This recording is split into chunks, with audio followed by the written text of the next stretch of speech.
The tensile test. First test, material with yield point phenomenon. In the first tensile test, a plain carbon steel with yield point phenomenon is to be tested.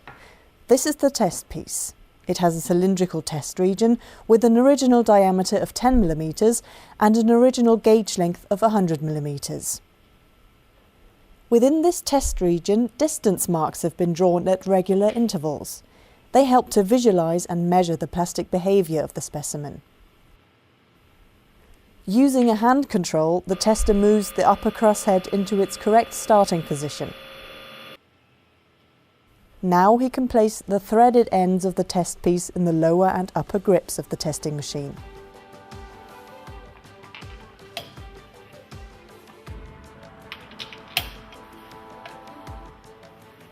In the next step, he swings the extensometer into its working position and checks that everything is correctly prepared. Then he selects all necessary testing parameters on the control computer. Ready. The test starts and the extensometer's sensor arms are carefully pressed onto the test piece. This way, the gauge length can be measured throughout the whole tensile test. The gauge length is displayed at the bottom right-hand corner of the screen. At the beginning, it amounts to 100 mm.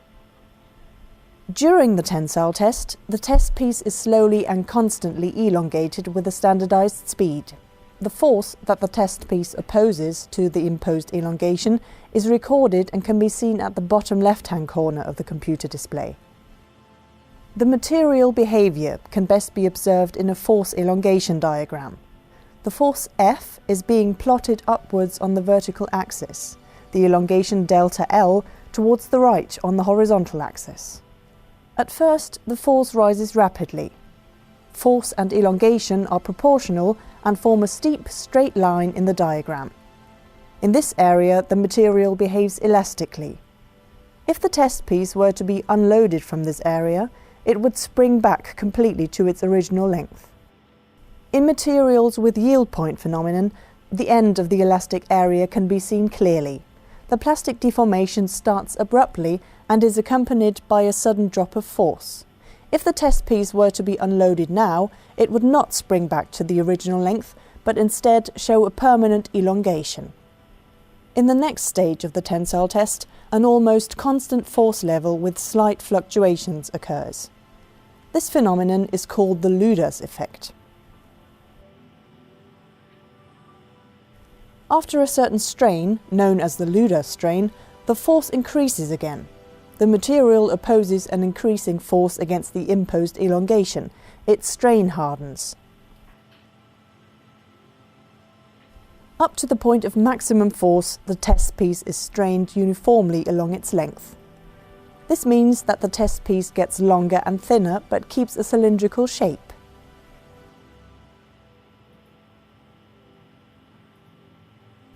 As soon as the maximum force is reached, a neck begins to form at one point of the test piece. All further plastic deformation now only takes place at the neck, and eventually the test piece fractures there.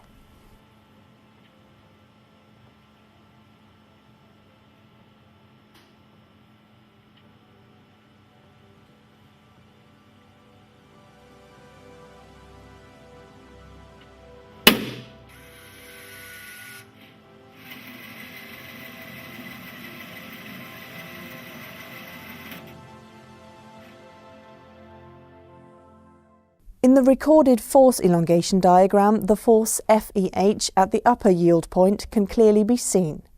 This is the highest force the test piece can sustain elastically.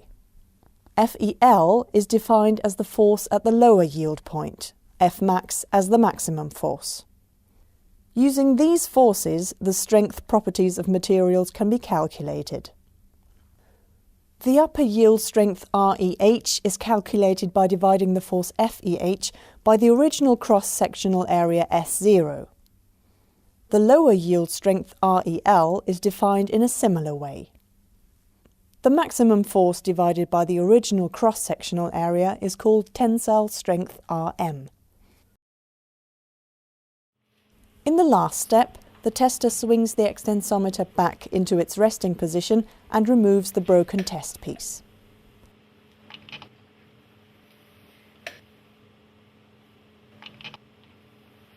On the work table, he puts the fragments back together again. With the help of the distance marks, the percentage elongation after fracture can be determined. This is the permanent strain after fracture and amounts to about 30% in this example. Please note that the percentage elongation after fracture depends on the length to diameter ratio. By measuring the smallest diameter at the point of fracture, the percentage reduction of area can be calculated. It describes the reduction of cross-sectional area at the point of fracture in relation to the original cross-sectional area. In the second tensile test, a material without yield point phenomenon is to be tested. In this case, it is a precipitation-strengthened aluminium alloy.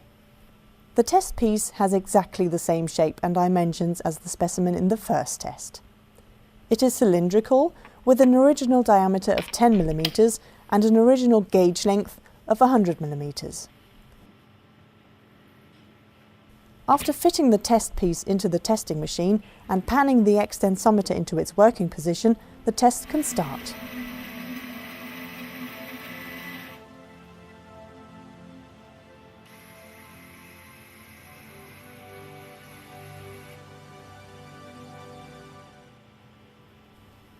The initial linear curve in the force elongation diagram again shows the elastic behavior of the material.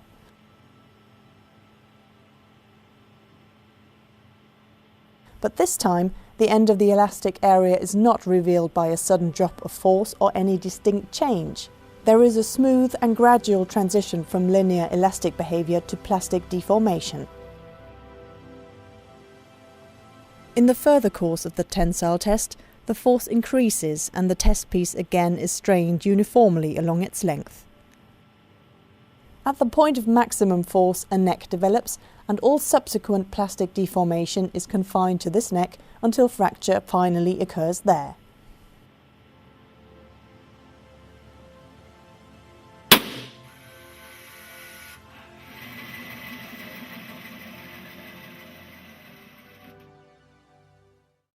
As a common substitute for the yield strength, the 0.2% proof strength is used.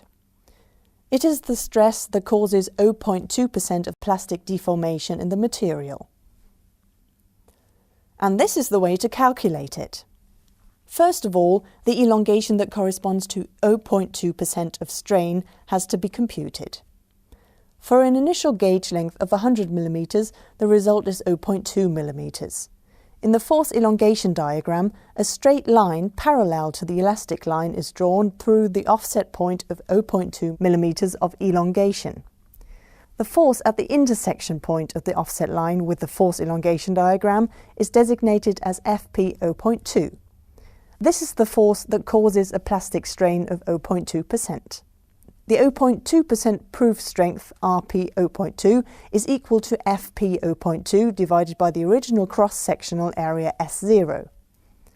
Tensile strength, percentage elongation after fracture, and percentage reduction of area are calculated in the same way as in the first test.